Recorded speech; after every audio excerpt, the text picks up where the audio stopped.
Introducing our two special guests, two of Portline's finest. We have Malu Benedicto and David McElwain. Welcome, guys. Thank you guys for joining us. Yeah, thanks for having us. Cool. Right, appreciate it. Cool. Right on. Well, it's a pleasure to have you guys on here. I've been looking forward to this for a week or so. So I'm glad you guys are taking the time to spend a little time with the viewers and the community online. And it should be good for the viewers to get to know you guys a little bit more and a little bit more about what you do. Do you guys want to plug anybody, give anybody a shout out before we get started? I'd like to shout out to all my people in Hawaii. Nice. Right on. We're in Alaska. Nice. Good stuff. Good stuff. Okay, so we'll just jump in. And this is for, like I said, for the viewers at home, just getting to know you guys a little bit more.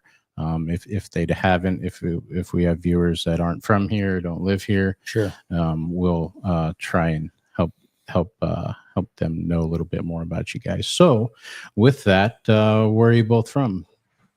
I'll start. Originally, I'm from Florida, born in Winter Haven, Florida. Cool. Winter Haven, where's Winter that? Haven. It's about an hour's drive from Orlando, kind of southwest. Okay. Yeah. Okay. Cool. And then I'm from the Big Island, Hawaii, the main island, which is called Hawaii. Nice. On the east end of Hawaii, which is Hilo. Hilo. Yeah, Okay. rainforest, wet area. Okay, so that's all right. And I've heard, I haven't been down that far, but I'd heard stories about the island kind of being split half and half, of like one tropical and one sort of arid and dry. Is that right? Yeah, it's pretty diverse because half the side of the island is the west end, which is like desert, dry heat, Okay. like temperatures to about 100. Oh, wow. And then you got the middle of the island, which is snowing, desert on one side, which is the west end. And then you work your way to the east end through the mountains, and it's snowy, and then it gets to rainforest. So It's real diverse. Okay, cool. Yeah. That's pretty neat. Pretty neat to have those ecosystems. So yeah, we had a comment here real quick. Crystal, can you hear us okay? Were you able to hear the intro? If you could comment in the comments for me, please. Sorry about this, guys. This is one of the challenges of streaming live. Yeah. Is sometimes, I mean, you Lag. said it. Yeah, you'll have a lag or there's an audio issue. And with live streams, it happens. Yeah. And you just kind of roll with the punches on that. And okay, thank you, Crystal, for that. Yeah. So we're good to go. Nice. All right. So we got David from Florida, Yep, and Winter Haven, Florida. and Malu from Hawaii. And so did you both grow up in Florida and Hawaii? I grew up in Florida till I was 16. We moved to Alaska in 2002. Oh, okay. Cool. Yeah, had till about 10 years old. We lived in Orlando. Dad was a pastor there. So as a child, I lived in Orlando. Okay. And then we moved out when I was about 10 years old. Moved the church out of town just because of the demographics and situation where we were at. Sure. And started a church building, the same church folks, different church building. Oh, cool. Out there in a little place called Narcoossee, Okay. which is actually partially native owned out there. Oh, really? And we had a church there until when I was 16. Oh, We had a wow. farm. Personally, we had a farm out there, a small farm, and Mm, cows cool. and goats and chickens, ducks, stuff like that. That's interesting. No, It was a big change. yeah. It was a Well, big change. I appreciate that because you think of Florida and you say Orlando and we automatically think the Big town. concrete jungle, Yeah, right? for sure. And so that's cool. Not too far outside No, of that, yeah, you can be in 15 farm mile. country. Well, back then anyway. Yeah. Now it's, man, the only thing that was out there at the time was a gas station and a feed store. Then the next closest place was the Winn-Dixie, the Okay. grocery store. Okay. That was like 10 miles away. I mean, there was nothing in Wow. between us. And now it's all houses. It was all orange groves, Really? chicken farms, cattle farms. Wow. And it's all been overtaken by homes. Right. Yeah. Did you guys have alligators? Oh, yeah. Oh, yeah. Like backyard alligators? Oh yeah. Oh, you Yeah, guys our- catch them, Yeah, bite I'd them? be scared of that. Nah. Oh, Yeah, that would be. I hear, and I don't know, just from studies that alligators are a bit more docile than crocodiles, right? Yeah, They're no, not for as sure. aggressive, For right? sure. And yeah. I've seen videos of some guys, and perhaps you guys at home have seen, some people feeding them and kind of having Yeah. them as pets. And I'm like, you guys are crazy. Yeah. No, that's a big lizard. Right. Well, thanks for that, Dave. So Malu, did you grow up in Hawaii then? Yes, sir. Born and raised. I lived in a village on the Hilo side, an area called King's Landing. Oh, cool. 13, 14 families lived there, Native Hawaiians. It's more of a fishing village, so sustainable. Everybody's was sustainable off of the ocean. Wow. Everybody's always fishing. We'd have family, village get-togethers. We call them pa'inas, so like backyard barbecue style. Oh, yeah. And a lot of people, all these families would gather and enjoy food, talk stories. Oh, yeah. That's And fun. play music. Oh yeah, good old days. It's not Right. like that anymore. Right. Unfortunately, the village is still there. I got you. Whenever I go home, I usually go and show my presents or go back into that homestead and Cool. reminisce. Good deal. Oh yeah, That's cool. Yeah. Yeah, I bet and probably all of them know you since it's a small village. Huh? oh yeah. Now the kids there call me uncle. Oh, really? I'm like, oh dang, time is flying. Right. That's cool. No, I appreciate that. And then so I guess we'll skip around a little bit here. Now, do you guys both have families? Yes. Yeah. Yep. What's the makeup? What have you got, Dave? My wife's name's Whitney, and then I have 3 daughters and 2 sons. Cool. They've been on, a couple of them have been on the podcast before. Yeah. Lydia, Titus, Willow, Felicity, and Maverick. Right. Okay. So Cool. 2 years old to 13 years old. Wow. That's a big spread. Yeah. Huh? Wow. Yep. Big family. 2 of them since we've been here. So Wow. That's cool. Right on. And Malu, you have a family as well, right? Yes, sir. I have a teen that's 14, going on 15, I believe. I know. Hey, I'm bad. Don't ask me about birthdays. It's yeah. I asked from some ladies in the village. They'll ask how old the kids are, and I'm like, Yeah. they're 8 or 9-ish, Yeah, 10-ish. Say Uh-huh. that they just shake their head at Yeah. me. It's funny. I'm bad with dates and time and that stuff. Yep. And then I got a 7-year-old, a 6-year-old, and a 5-year-old. 3 girls, 1 boy. That's cool. Yeah. Right on. Great. Well, that's good. Good information for the folks of you at home to learn more about Dave and Malu here, who are public servants, and we appreciate what they do.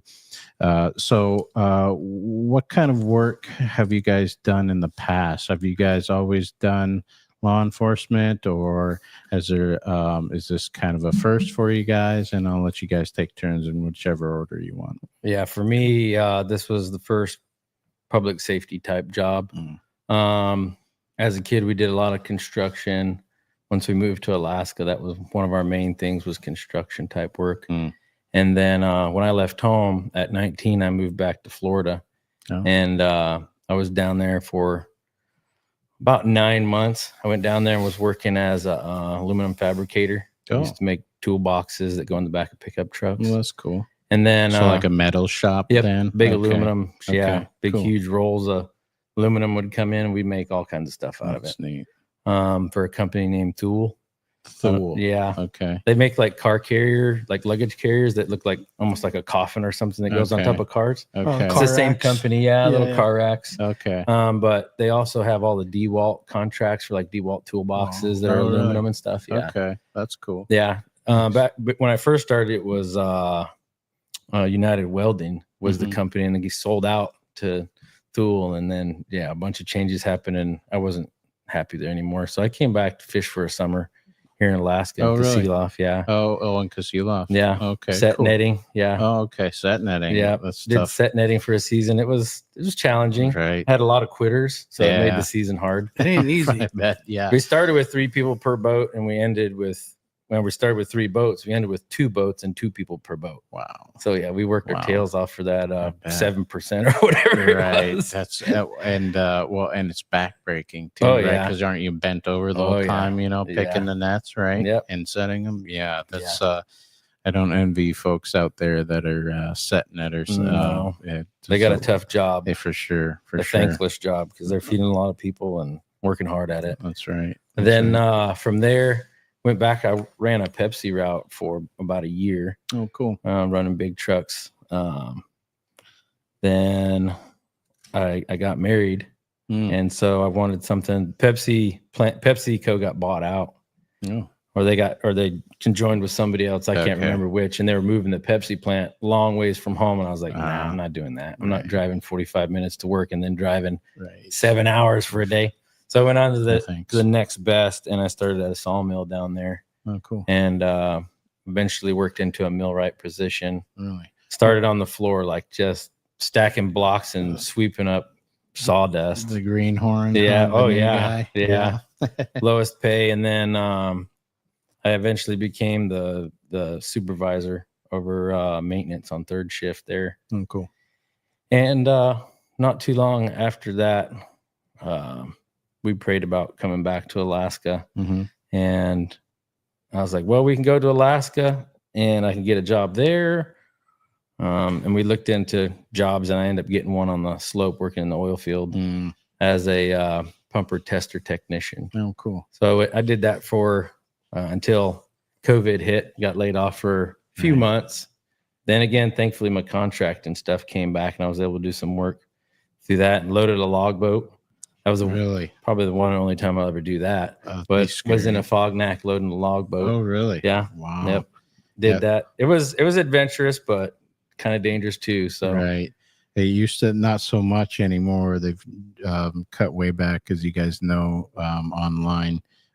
They used to have crews from here. Mhm. Was really popular, you Yeah. know, when I was growing up, to go load a ship and Right. stuff, and Mhm. dangerous work and hard work. Mhm. And yeah, it's tough stuff. I appreciate that, Dave. Yeah. What about you, Malu? Oh, as far as work goes, grew up on a ranch, with cattle, horses. Okay. So child labor was work, Right. but for the parents, it was like, yep, that's your duty. Right. But hard work wasn't a real bad thing for me. Just growing up into it. My father was a heavy equipment operator for one of the big construction companies out of Hawaii, which was EM Rivera at the time. And when I was like 14 years old, I can remember he would tell me on the weekends, get in the truck, we're going to work. Uh-huh. And this one was kind of fun because he actually threw me in machinery, Really? heavy equipment machines like excavators, Really? skid steers. Oh, yeah. So Oh, it was that's like cool. giant toys for a kid. Yeah. Oh, big time. But he put the trust in me, get in there, show you how to do it. Don't play around Right. and you'll be fine. So I kind of like, it was a big thing in the beginning, but it slowly, after doing it for so long, it's just like, oh, this sucks. Right. Like, Right. It's I not gotta fun sit like I here thought it and- would be. Yeah, like, Right, can't right. go fast. So Yeah. it's like slow moving. Right. And I can recall falling asleep a couple times Really. on an excavator, hammering rocks, and you're just sitting there picking at rocks the whole time. Oh. But so I had that going for me for construction wise. So construction was like pretty much where I come from. Okay. After construction, grew up in a fishing village, so it was only natural for me to find a fishing job. Mm-hmm. And I ended up finding one here in Alaska. So I knew a few buddies that lived in Anchorage, and I was like, dude, can you get me on a fishing boat? And they're Right. like, yeah, sure. You're pretty crazy, but a lot of us guys work at the cannery. You can Right. try it if you want. Here's a number, call it. So I got a hold of someone here that was local, and it started from there till I got to Alaska was fishing. Right. It was quite the experience. In the beginning, I doubted myself, just like any new job. Sure.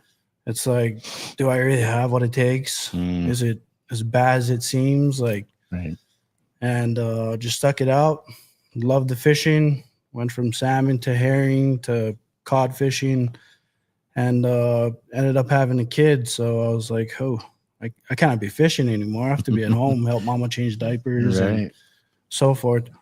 Cool. So I ended up landing another construction job and ended up scoring a gig with Fognac Native Corporation as land security. Nice. That was a blessing. I enjoyed that job. Yeah. Kind of like a step into law enforcement world, Sure. knowing, fish and game rules or Right. rules of native lands here on a Fognac. And man, that job was good fun. Seeing wild animals like elk, Right. bears, beavers, otters, like even little things like foxes. I was like, dang, they change colors. Right. And That's yeah, cool. then I ended up scoring this job as a VPSO. Job opportunity opened up. I got to know a lot of people in the village prior to this job. So I think that helped out big time with, socializing, gaining people's trust in the village, Sure. creating relationships, doing little things like cutting wood for elders and getting to know more of them. For sure. And this job just opened up. I did this for about a year and 10 months. I love it so far. I enjoy it. Nice. Gosh, it's been over a year, almost 2 years for you now, huh? September. Oh, yeah. Wow. Already. Gosh, time flies. And what about you, Dave? How long have you been doing this work? The end of June was 4 years. 4 years. My goodness. Yeah. Already. Goes by fast, huh? Wow. Yeah. Yeah. No kidding. Wow. That's cool. That's good to know. Okay. And so, what we just mentioned how long you guys have been doing it.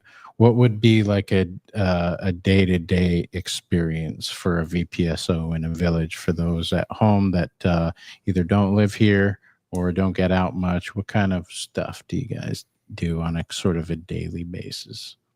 Okay.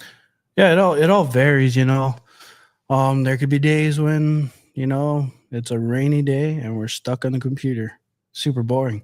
Right. But we're doing, catch up work, catching up with reports. We not only do law enforcement, but it's also fire, search and rescue, and EMS or ETT. So there's a lot of paperwork to like background work that we have to do that it ain't fun, but it's got to be done. Sure. Admin duties. Yeah. Right. Exactly. Hey, Mr. Paul. I see Mr. Paul's watching from Philippines. Let's give a quick pause and thank you, Mr. Paul, there for joining us. Hope you and your family are doing well there in the Philippines, and that's one of the cool things about doing the stream is for sure. We've had people from all over tune in, and pretty cool.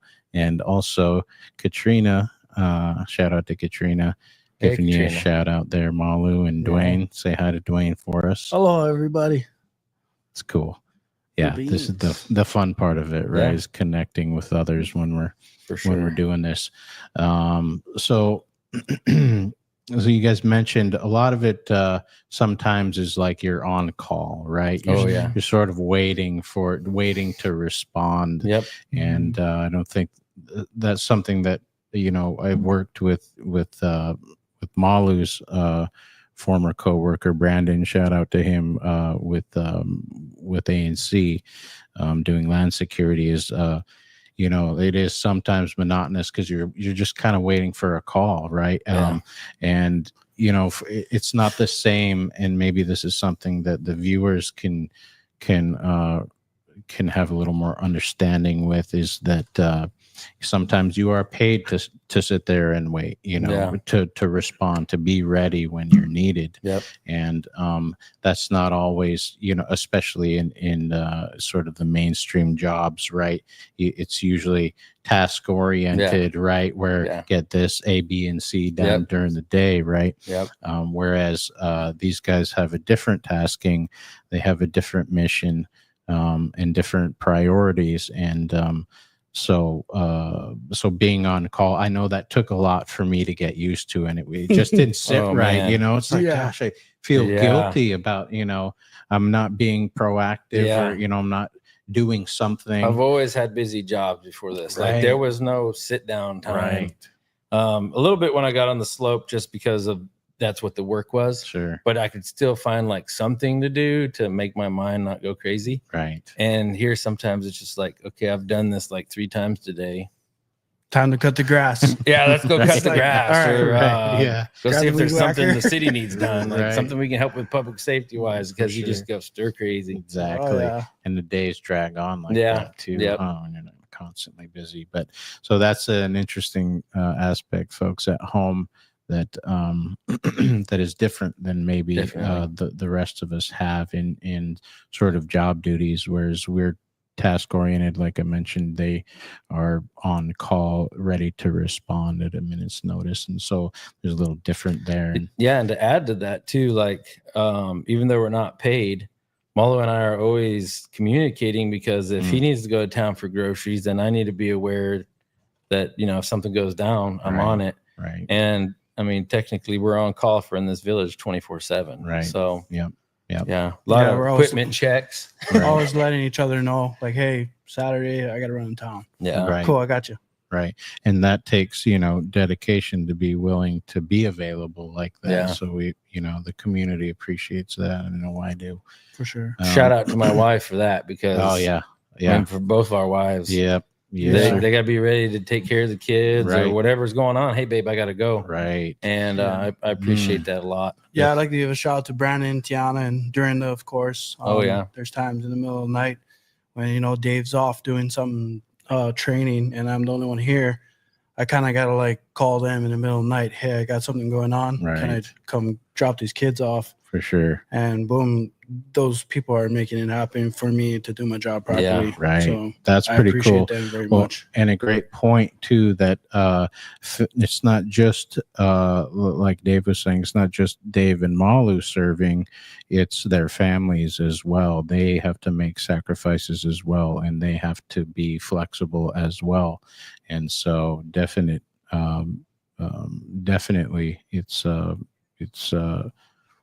It's unique. yeah, it's unique. And, Takes a village for sure. Yeah, man. that's right. That's right. Yeah.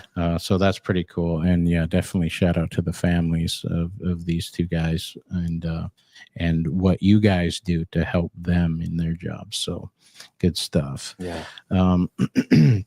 So what would you guys say is the most rewarding aspect of working for CANA, in this case, you know, being a VPSO?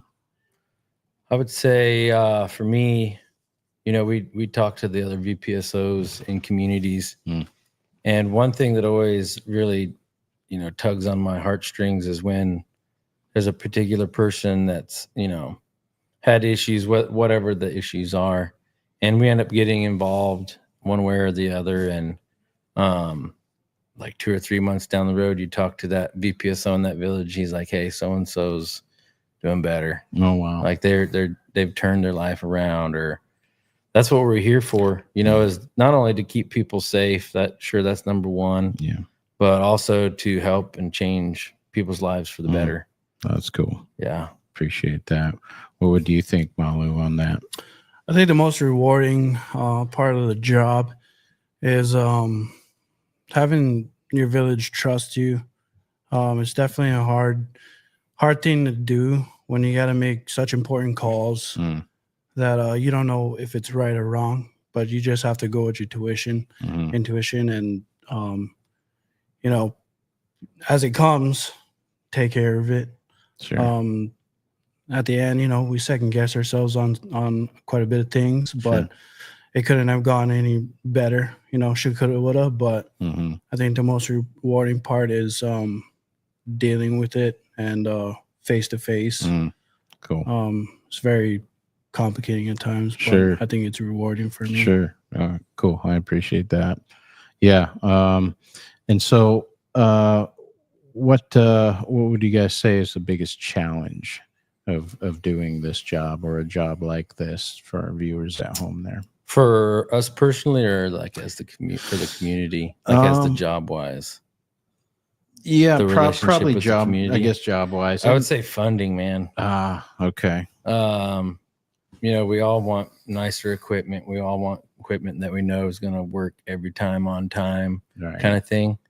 And that's mostly for the fire department, I would say. it's just challenging, and everybody tries to do their best. There's just not a whole lot of funds out there every time, you know. For sure. Little things come up, but we've learned to adapt. Like with our fire engines, we can't run them in the wintertime. Right. So we've learned to adapt. We've gone to mobile pumps and stuff like that, and we're training with those. And Nice. that's been a challenge growing that fire department. Mm. Probably our biggest challenge, or my biggest challenge at least, Mhm. kind of heading that up. Right. And man, I'm glad to see it coming around 360 now, and Nice. we're set up that, okay, we don't have a fire truck, but guess what? We got fire pumps. Right. We got water pumps. We got hoses, and everybody knows how to use them now. Nice. So that's been a challenge, though, I think, is probably just trying to get the cool stuff, you know, right. Yeah. to work and have the money to do it. For sure. That is, and all you guys that live here in the village or in any village, yeah, so many of the problems come down to funding. And so we definitely can appreciate that. Yeah. What would you say, Malu, is the most challenging aspect of the job? I'd say the most challenging is staying in shape. You know, I'm a dad. I love my dad bod. Yeah. I love junk food. You know, Right. it's just how it goes. Sure. The kids have a lot of, you know, junk. And I'm just Mhm. like, oh yeah, daddy's got to pay taxes, or you got to pay taxes to Yeah, dad. yeah, pay the daddy tax. Oh, right? yeah. Yeah, that's right. So like running, 10%. I hate 10%. running, dude. And you know, I think it's just natural. Everybody, I mean, I'm people with love you. running, but Not me. I'm with you. Get me on the elliptical or something. Yeah. So we kind of created like a workout environment in our shop there. So, you know, time to time, it's like, do you want to work out? I'm like, oh man, Right. yeah, I should work out. Right. Get on the scale. It's like, ooh, Oh I yeah. know it. I know it. Yeah. that's 6 pounds from last week. Despicable. Yeah, I can say that for myself for sure. And there's one guy who actually, you guys know him. He's our health aide, and prayers out to Roy Mhm. Govera, who's going through some stuff right now. But he would always tell me, and he'd be like, motivation doesn't do a whole lot for you because you're not always going to be able to rely on that. And he Oh, yeah. goes, discipline Yeah. is the key factor in Yeah. that, and I certainly need to do a lot of work on that We were When just it talking about snows- that today. Really? I know in the Both of wintertime us, when yeah, it this snows, morning. it's like, yeah, I kind of want to stay in bed a little Yeah. longer. Yeah, right.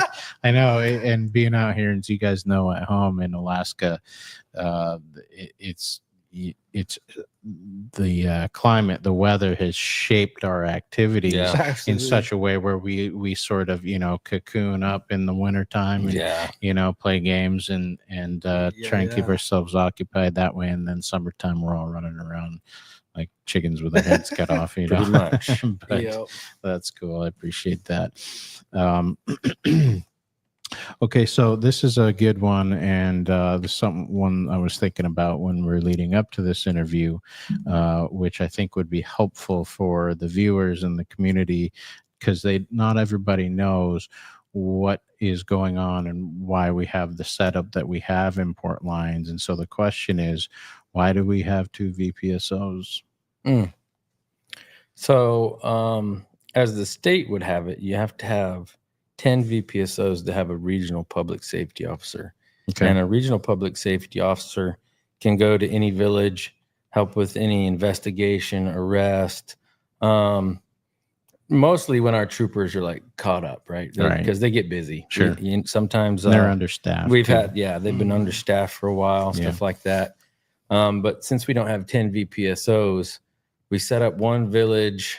As for now, there's one village that has 2 permanent people in it. Mhm. So if a VPSO has to leave for vacation or medical or whatever Mhm. that issue is, either Still Malu, got coverage. or myself can still cover here, and then the other can go to that village and cover for that VPSO that's missing. Okay, that makes sense. And so, essentially, would they call one of you guys a roving VPSO? Is that We not- haven't gotten an official title of that. Okay. Our boss can technically move us where we need to Okay. be. So now do I you can't guys- move myself. If I'm going to go to Uzinki today, Right. I can't do that. Okay. But if we get permission or the boss gives us permission to Okay. go or tells us to go, then one of Okay. us is going. Okay. Mhm. And then, so do you guys take turns doing that? That's not exclusive to one or the other of you, or No, we'll No. take turns. Yeah. okay. That's cool. Yeah. So that's interesting, and that's good to know for the viewers at home why we have two here, Mhm. and that you guys can sort of go interchangeably and be flexible that way if needed. And then this, what do you call it? A regional? Regional public safety officer. Okay, Yep. so and that allows them to sort of fill holes, Mhm. right? Where Kind of the same thing, but they usually an RPSO has a lot more experience. So he's going in and he's going to help with bigger investigations or felony arrest or Okay, things like that if a trooper can't get out. right. And sometimes they just cover a village until something better happens. Like Okay, they might have to leave that village by itself, but yeah, it just really depends on the situation. sure. Our region's one of the smaller regions, so Now, yeah, is the region exclusive to Kodiak? Or- yes. Okay. Yep. Okay. Yeah, all And of our there's- villages on That's Kodiak. cool. Yep. That's a good deal. I'd like to add to that the whole traveling thing. Mhm. I spent, was it 2 weeks down in Old Harbor? I had to cover for one of the VPSOs that was down there at the time, and he was the only guy that's there. And that guy puts in countless hours. I mean, he he rarely, he like eats and sleeps this stuff. Is that Pretorius? Is Yeah. that him? Yeah. Nice Yeah. guy. Yeah, Yeah. really sweet guy. Yeah. But don't piss him off. But anyway, so I had to go down there and cover for him for a 2-week ordeal. And Old Harbor was a beautiful place. I mean, I lucked out because the weather was pristine. I mean, just gorgeous. Really? Oh yeah, Wow. glassy, beautiful days. I mean, Dang. no bad weather. Really? Besides when I was trying to leave. Of So I was like, course, oh, right? yeah. Imagine that. I guess I'm gonna have to make my house down here. Right. But I enjoyed the place, beautiful people, great experience. At first I was going into it and I was like, man, I'm fresh out of the academy. I don't even know majority of stuff that, Dave knows. It's like, do I have what it takes to like take care of business, or Right. am I properly trained to do this? Sure. So I had a lot of self-doubt. Sure. And going into it, 2 days, I couldn't sleep because I was like, all right, I'm going to call anytime. Right. But at the same time, I was like, chill out, dude. Relax, just enjoy the place. And eventually I got to that point. Let's go. And one of the difficulties was getting cell phone connections. So like going from Yeah. lodge to lodge or like tribal building and trying to tap into Wi-Fi down there, Starlink. Right. So I can have means of communication. And that was the tricky part because, I was like, There was zero cell service down there at the time. Really? yeah, no None. GCI, Really? no Nothing. Verizon, no Nothing. AT&T. Wow. It was Wi-Fi only. Yeah. Wow. So then my boss was like, hey, where are you at? It's been hours. It's like, Right. oh, I finally got the Wi-Fi, dude. It's like, I'm here. He's like, yeah, you need to be on the horn when you're somewhere new. I need to keep in contact with you. I was like, I'm trying. Right. So learning curve, showing up in a new village, you gotta like learn the roles and Sure. get to know everybody. Everybody on there was welcoming. It was Nice. a pretty cool place. Yeah. Cool. Yeah. Shout out to our brothers and sisters down in Old Harbor. Oh yeah. Mhm. Okay. And so what in general would you guys say your job responsibilities are? And you can take turns. Mm. So for Right. me, my responsibilities, being a good person, keeping it genuine, not try to trick my way into being somebody that I'm not. Mhm. And just enjoying what I do, like not get too serious about it, but at the same time having a balance and learning something new. Mhm. Like this job, like I was saying, when I went to Old Harbor, I didn't feel like I had proper tools, Sure. but it's a new job for me. Right. So far it's been pretty good. I think I'm learning it more and more. Definitely getting into my little blue book, Cool. knowing the laws That's important. and Very Yeah. important. just fine tune. I think it just comes in time. Sure. It's nothing that happens overnight. Right. Like, everybody wants a buff body. It ain't happening overnight. That's right. That's a So, good point of perseverance and diligence, right? Yeah. Yeah. Whatever you do it diligently. So far, I have made errors in Mhm. you know, in the job. Join the club there. Yeah. Yeah, but Big time. yeah, you can't be successful unless you fail. That's right. So like, you know, I take it as it come. If I fail at something, that's just how it goes. I'm learning. Sure. So Yeah. Amen. Roger that. What would you say, Dave, as far as job responsibilities? For Port Lions, Yeah. technically I'm the fire chief. Okay. So that's one role. Paul and I are both fire instructors for our volunteer fire department. Awesome. I'm a BLS instructor as well, basic life saving skills Oh, cool. instructor. And What about search and rescue? so we do some training on search and rescue. A lot of it has to do with our ETT side because we have 5 certified ETT Right. in the Village Emergency Trauma Technicians. Yeah, I asked that because I saw that big, beautiful beast of a boat that's Yeah. in the yard right Oh, now. yeah. Man, that thing's gorgeous. Right now, it's our yard ornament. We're working on getting our captain's license so we can operate it. But Cool. that's going to be a whole nother level for us being able to get out on the water. And we do those search and rescues with Coast Guard periodically. That's cool. And we just get a volunteer boat, but it'd be nice to have our own boat and get out and help with those when the For time sure. comes. Yeah. our boss Tim Brady signed us up for a FLETC federal law enforcement training academy. Uh-huh. And down there, what we were doing is search and rescue stuff. So Okay. marine law enforcement training, Okay. That's which was neat. pretty dang cool, I dude. bet, man. Oh man, Anything on the water. Sweet. I thought I was going to another ALIT or Really? Alaska law enforcement training. I was like, yes Wow. sir, no sir. Like I was like, dang, I had to polish on my boots. Right. I gotta look clean again. I gotta do push-ups. Right. Man. But yeah, that's one of the new trainings we're attending so that we can have that credential as search and rescue. Sure. It was what their training down there. Cool. Teach you how to operate the boat. Where was that at? Georgia Georgia. Brunswick. My goodness. Yeah, on the Brunswick, East Georgia. Coast. Oh Dang, yeah, that's beautiful a place. Heck of a trip. A lot of bugs. But yeah, it was definitely a great experience. I believe it was a month-long training. Yeah, 22 days. Wow. Yeah. So time for the family. But that's where our search and rescue credentials is going to come out of. Mhm. A lot of Border Patrol guys were there with us. Oh, cool. Or at that academy. There was some Marine enforcement that was there from Mississippi. So yeah, it was definitely I could go on about it. It was pretty sweet. No, that's neat. Yeah. That's pretty cool. Thank you for that. Great. And well, I know we time always flies. It seems Yeah. too when we're having these conversations. So I hope I'm not keeping you too long. Just a couple more here. Yeah. Questions for you. What advice would you give somebody who's looking into public service or looking into being law enforcement or a VPSO? What guidance would you guys give? I would say the first thing I would do is search myself, search yourself, and see if you're willing to be a public servant that isn't going to get the praise every time.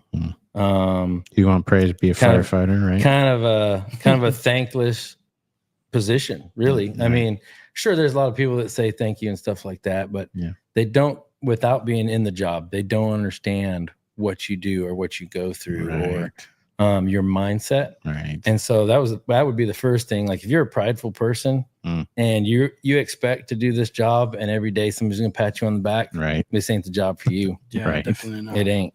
So I would look, that'd be the first thing. I'd search myself, see if I'm ready to be that servant. And if you're willing to give yourself to a village, because my life, Molly's life, it evolves around this village. What's going on here? It's a love-hate relationship. I mean, it's law enforcement, baby. Right. Yeah. I gotcha. But yeah, I would definitely do that. And are you willing to put in the hours and the time too? Because to get all your certifications, go to the ALIT, Alaska Law Enforcement Training Academy, and whether it's the 8-week or the 16-week, you're having to put that time in with no family. Right. You know, fit the physical abilities that you got to have and to be Mind able strong. to stay there. Having a strong mind, having Right. a good foundation. Yeah. That makes sense. Cool. I appreciate that. Malo, what would you say? What advice would you give to somebody interested in public service or in looking to maybe be a VPSO? I'd say, just be you, be genuine. If you got a good heart and this is what you want to do. I mean, at a time when I was at Alaska Law Enforcement Training, Sitka, they hammered that in pretty good. We had that discussion and we had, videos of what could happen. And I had a second guess there. I was like, dang, it's like, do I really want to do this? Sure. Am I right? And I don't know, just figure when you get in, just you have the option of leaving, Right. and it's not a shameful thing to change your career if you get into it. Right. That's no shame at all.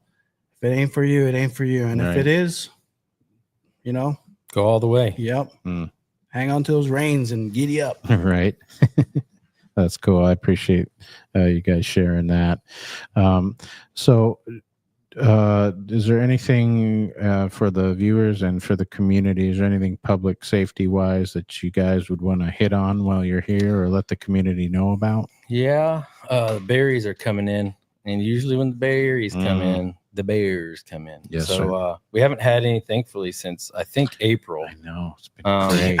Especially with the fish run. Right. I really thought when we had that, it's still going. There's still fish coming in there. Right. To the fishing hole. So I thought we were going to have some issues, but so far so good. And thankful for that. Definitely. But yeah, be out there on the lookout when you're out there picking berries, because eventually they're going to come around. Yep. That's a great point. Great public safety announcement from our VPSOs there. If you guys are out picking berries, have your head on a swivel. Yeah. Try to maintain some situational awareness, know what's going on around you, because that's one of their major food sources, as you guys all know. So thank you for that. I'd like to throw in another one. Yeah, go ahead. At the fishing hole, everybody likes, there's fish in there, have a good time. Make sure kids are wearing life jackets. Yeah. Good point. Very important. I mean, it seems like a little hole there, but just have that on. Yeah. Good point. For sure. Good point. Yeah. If you're going to bring your kids down to that hole, make sure you plan appropriately. And like Malu said, bring a life vest for the kids. Very important. One more quick one. Yeah. Please slow down, man. We have so many people that are go right now. Yeah.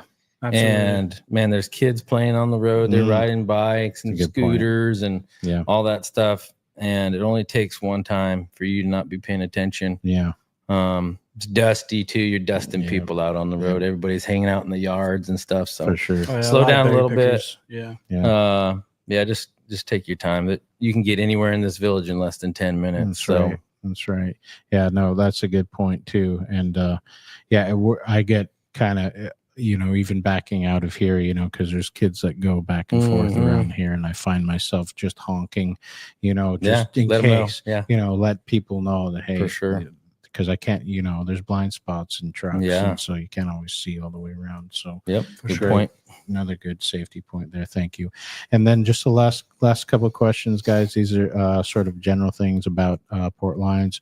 What do you enjoy most about working and living in Port Lions? Oh man.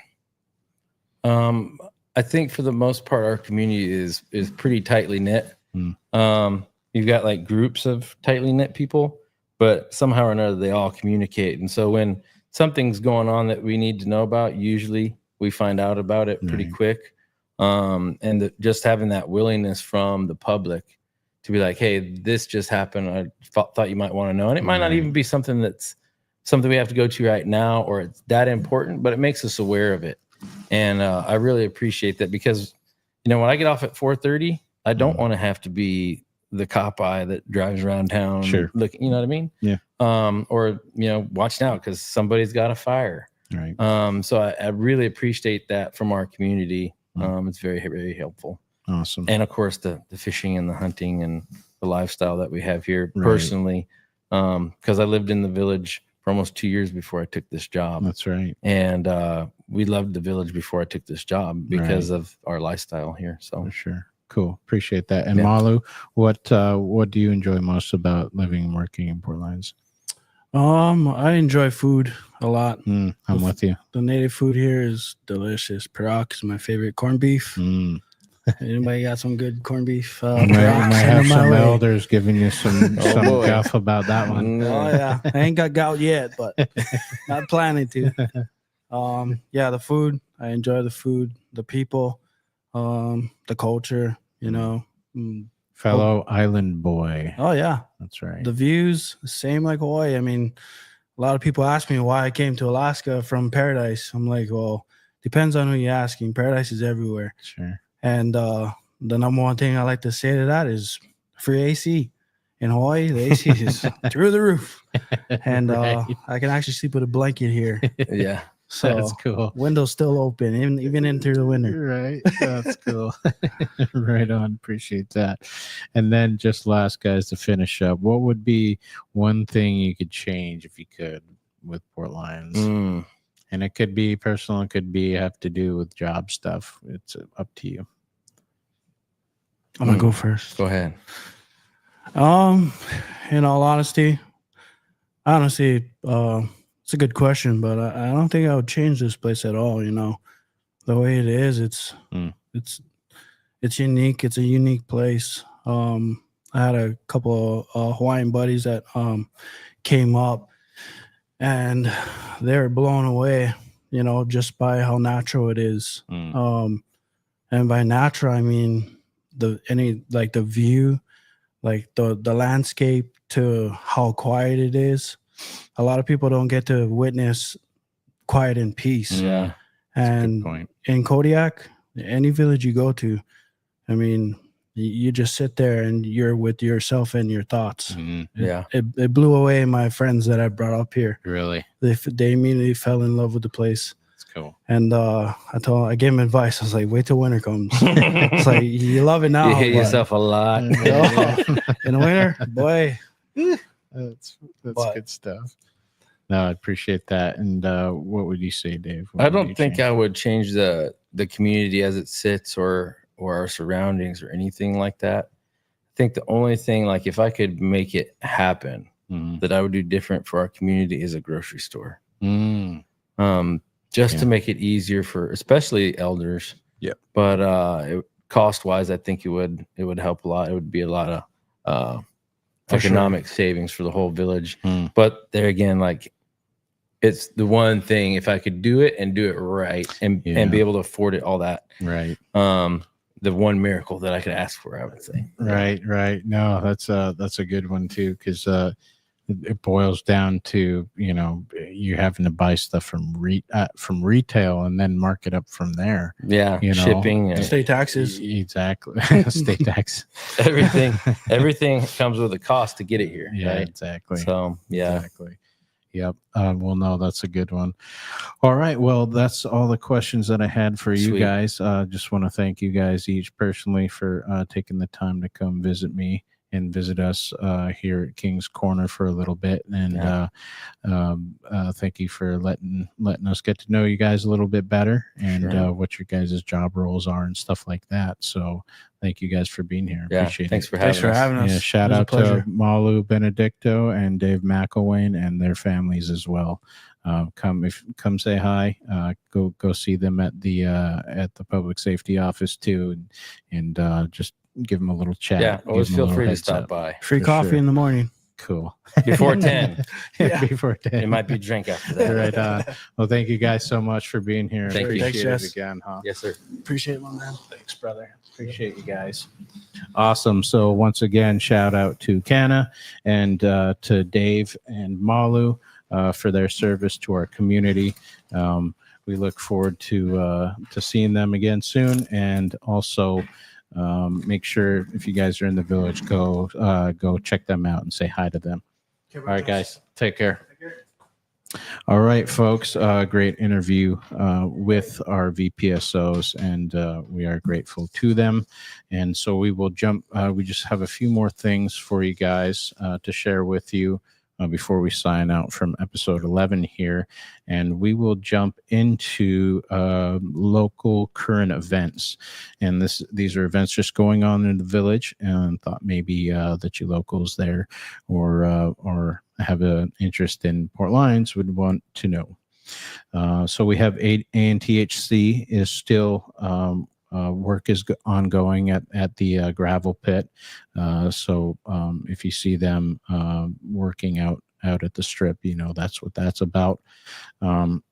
Also, a reminder from the city to avoid the new rifle range area. They are going to they do have some tree cutting going on there, and once they're done with that, they'll be distributing the wood to elders in the community. So we're grateful for that and looking forward to a new rifle range up there towards the reservoir on the Reservoir Road. We also had let's start with our library. Summer reading program is ongoing at the city, so go down there and check that out. Just an update. The city also got a new skid steer that was from the Swiffer grant that Canna was awarded, which was a big deal if you guys know about that around here. So there will be a new skid steer to help maintain the dump there, the landfill, and excuse me. So that's a good new piece of equipment to help us and help the community there. Also, the city is now about fully staffed. I know they've been short for a little bit and looking for applicants to fill city positions. So it sounds like they are getting filled up there. That's a good thing. And we're grateful for that. Also, with the Antec water sewer project, they do have most of, as far as I know, and from the city, that they have most of the rock and bedding and stuff that they need to start. And there's no promises yet, but the latest update is that they will begin phase 1 of the new water sewer project next month. And that is tentative. It's not written in stone, but if all goes well, that is the goal for the folks at Antec to go ahead and get that started. So look forward to that and be aware of workers along the road when you see that. Also, I want to share with you guys real quick. We had our 4th of July celebration on the 4th, and we had an amazing turnout. You guys can see right there. We had so many people here. We actually we ran out of we ran out of food a couple times, and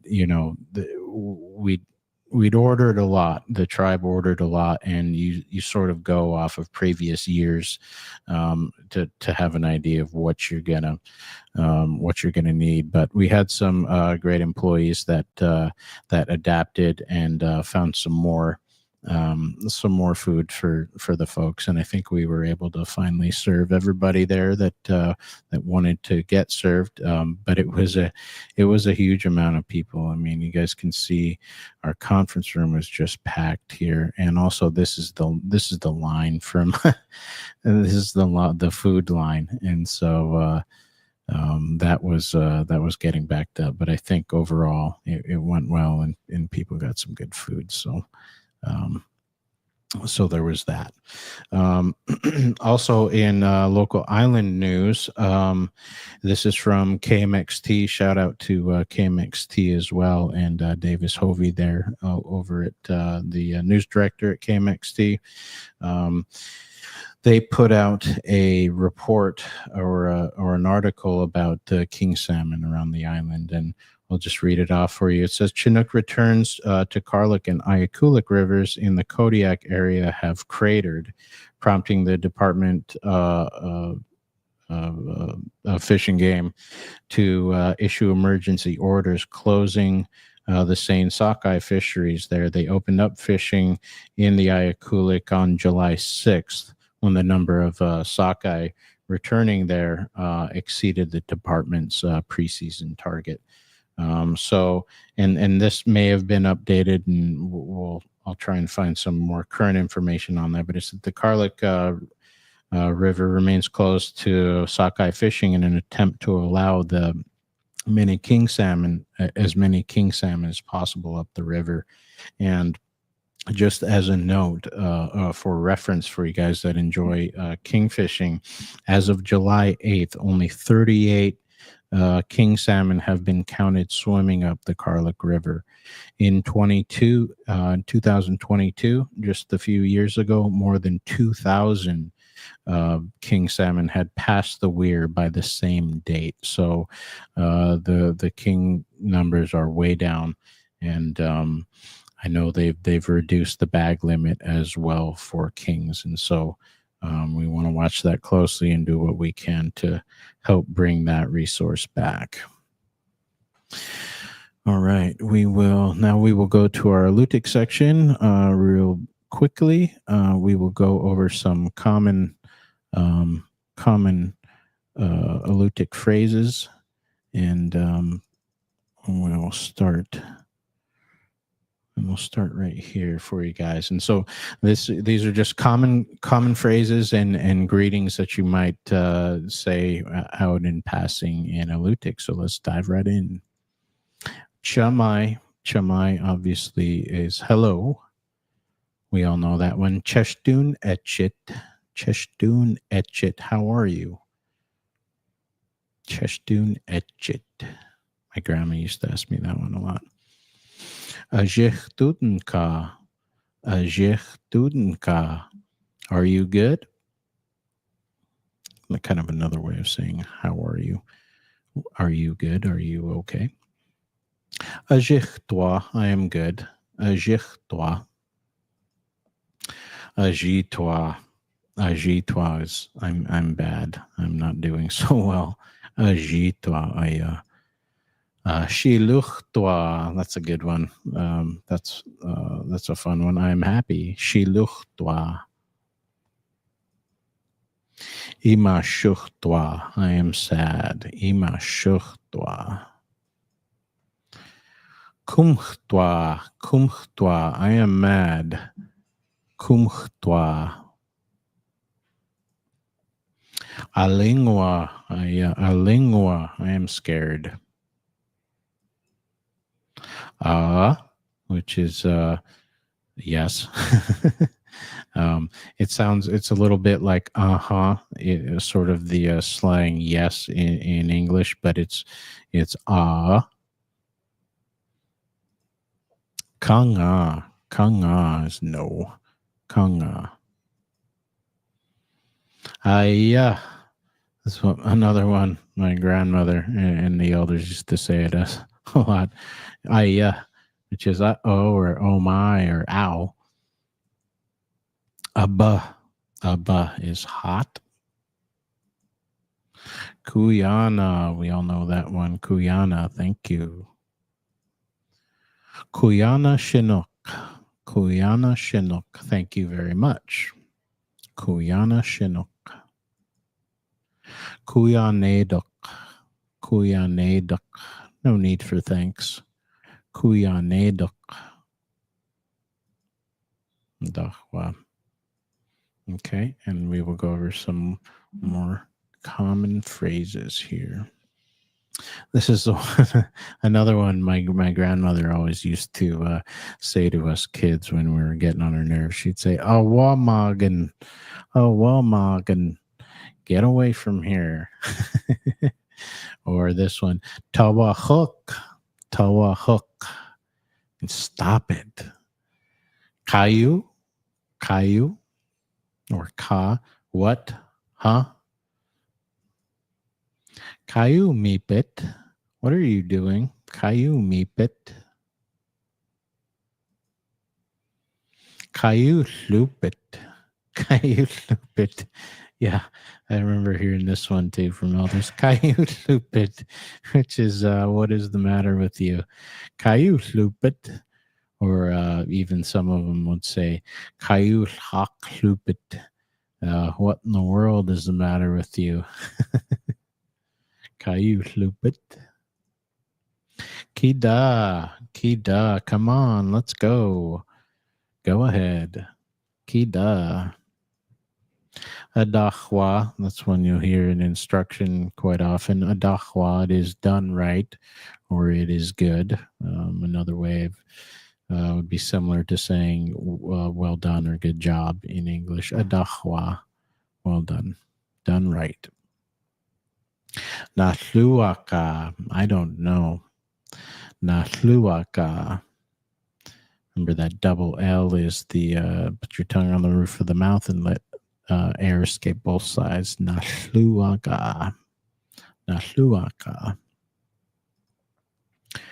And Tunk Chigumgan Chali. Tunk Chigumgan Chali. I will see you again.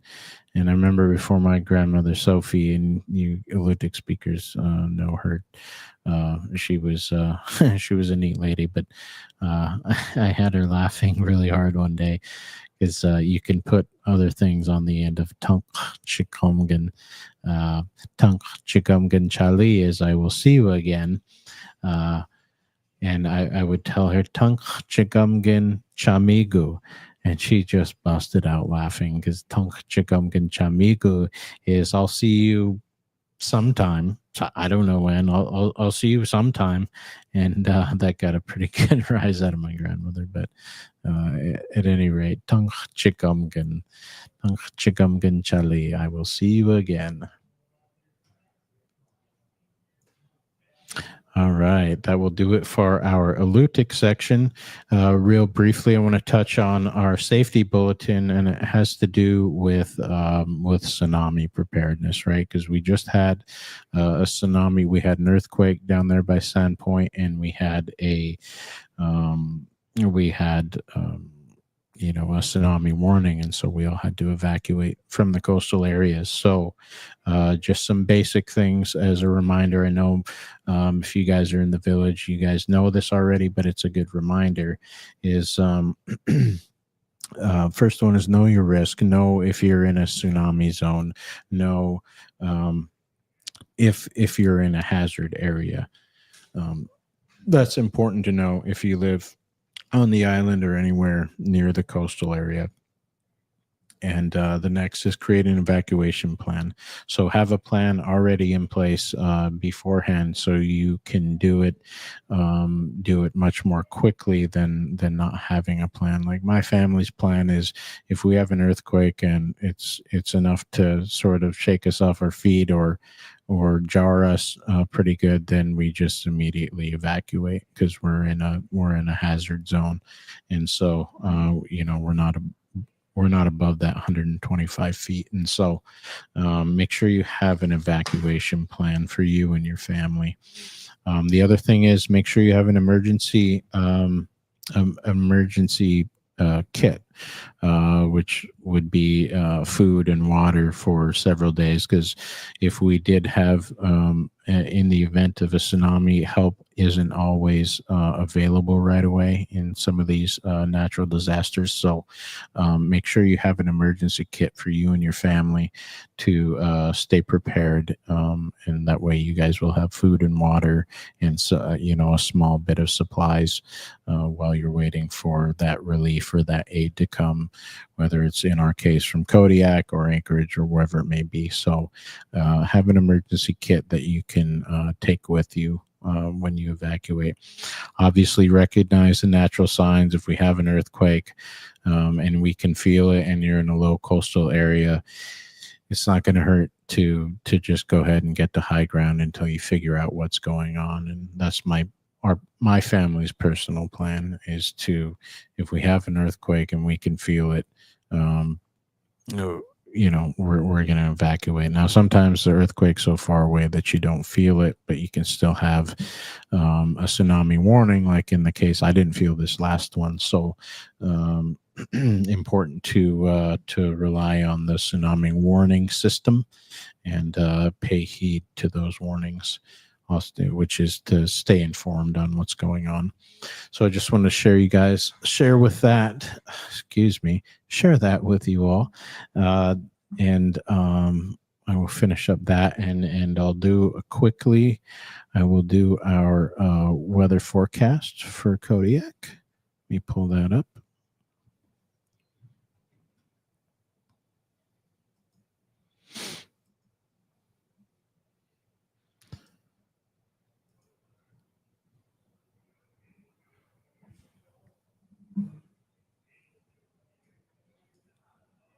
I don't know why my okay.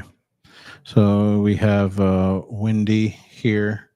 Looks like we got some clear skies overall for the most part. Let me reload this part, and I will go over the NOAA marine weather forecast with you guys right now. And I will do, I'm scrolling down to find it now, but I will do Shelikof and Marmot Bay.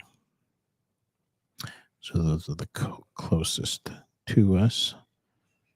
And Marmot Bay. Okay, so to start with Marmot Bay, tonight we have west winds 20 knots, seas 4 feet. Friday, west 15 knots, seas 3 feet.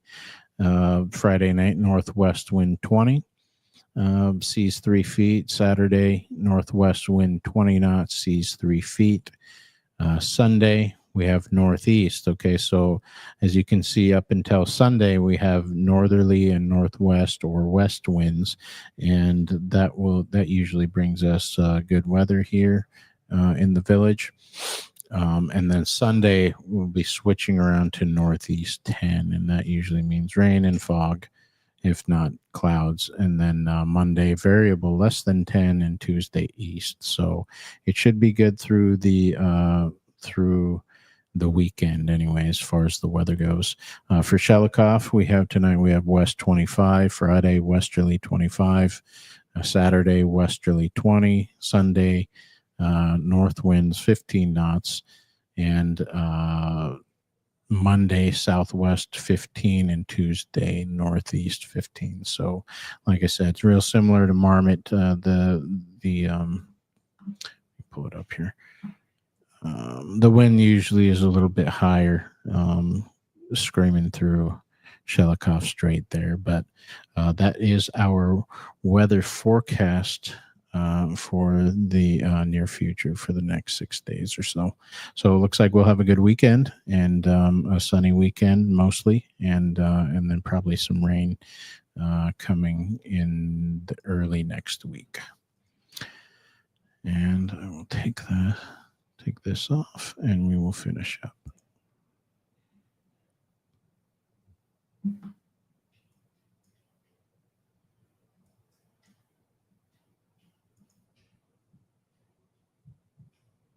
Okay, folks, that will do it for another episode of King's Corner, episode 11. We thank you for taking the time.